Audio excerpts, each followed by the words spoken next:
Los demonios del cerro. Esto ocurre en Culiacán. En este lugar hay un pueblo que se llama Victoria de Cortázar. Este pueblo se encuentra a pocos kilómetros del Valle de Santiago, lugar muy famoso. En el Valle de Cortázar hay un cerro que es conocido como el Cerro de los Brujos. Hay una leyenda popular que explica el nacimiento de los volcanes en este lugar, que tienen que ver con brujería y demás. La gente del lugar afirma que por ahí hay haces que arrojan agua caliente y es un lugar con muchas leyendas y avistamientos sobrenaturales. Sucede que el 1 de mayo, en la cima de este cerro, se lleva a cabo una especie de aquelarre con los brujos de alta magia de todo el Estado de México. Se juntan en este lugar el día 1 de mayo, en la noche, se encierran hasta el 2 de mayo, y después de que algo sucede ahí, comienzan a hacer rituales y prácticas ocultistas. Hace varios años, en este lugar, cuando la abuela de esta persona que nos cuenta esta historia vivía ahí, ella era una niña, y en aquel entonces, uno de sus tíos pasaba por ese cerro.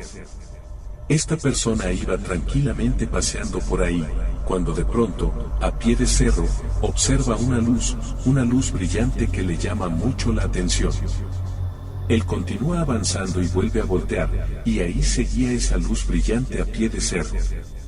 Activado por la curiosidad, deja su bicicleta cerca de este lugar que estaba brillando y comienza a acercarse para ver de qué se trata.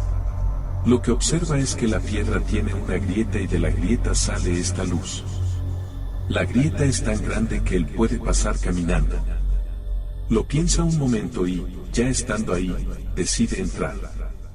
Comienza a adentrarse a la profundidad de esta grieta y, conforme iba avanzando, se da cuenta de que poco a poco el brillo comienza a disminuir y, en su lugar, al pasar la grieta, nota que no está sólido.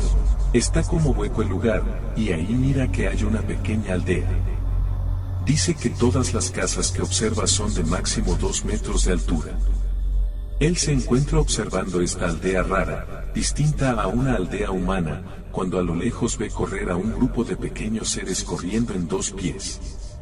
Él piensa que son personas diminutas, pero se acerca por la curiosidad que tiene y descubre que no son personas, son unos pequeños seres de más de 1 metro, pero claramente no son humanos.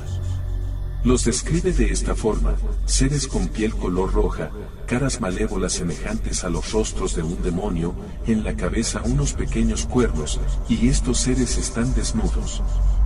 Él afirma que lo que veía no eran duendes, sino pequeños demonios. Él se encontraba ahí observando esta situación con mucho miedo, cuando de repente estos seres se dan cuenta de que hay alguien que los está observando. Se detienen y voltean a verlo. Él, de inmediato, nota que se acaban de percatar de su presencia y, de inmediato, estos seres comienzan a avanzar hacia él. Él, con el miedo que ve que se estaban acercando, voltea hacia atrás para correr de regreso por la grieta por la que había entrado, pero ya no había grieta, era piedra sólida. Ellos ya estaban muy cerca, cuando se acercaron los seres a una distancia más cercana. Y él, sin tener a dónde huir, comenzó a temblar de miedo y los seres comenzaron a reír.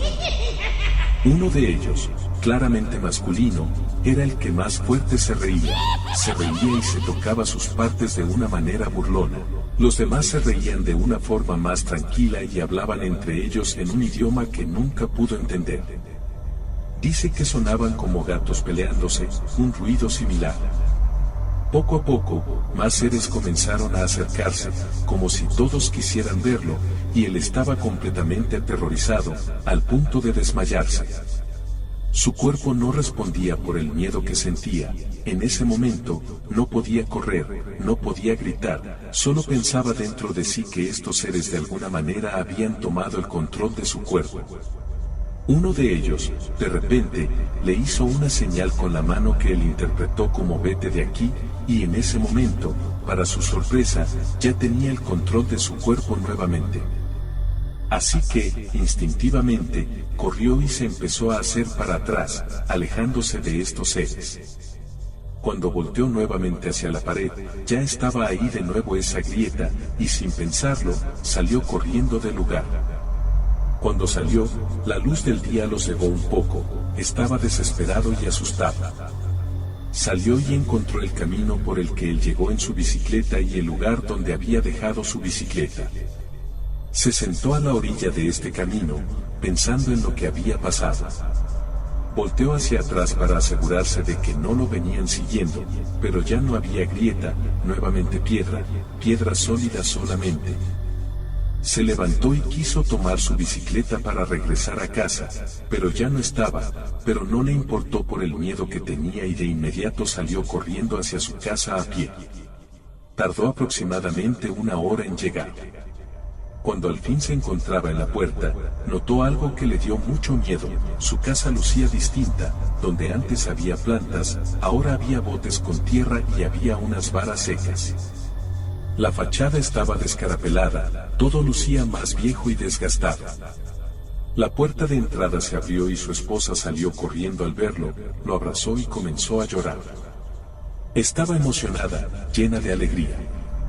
Él notó que su esposa, así como su casa, lucía diferente, ella era más grande, más vieja. Él no entendía qué estaba pasando. Su mujer lo miró y, llorando, le dijo, ¿dónde has estado todo este tiempo? Él, confundido, le respondió, mujer, solo me fui unas horas al pueblo. Su esposa, ahora también confundida, con cara de asombro, dijo, mi amor, te hemos estado buscando y esperando por más de 10 años.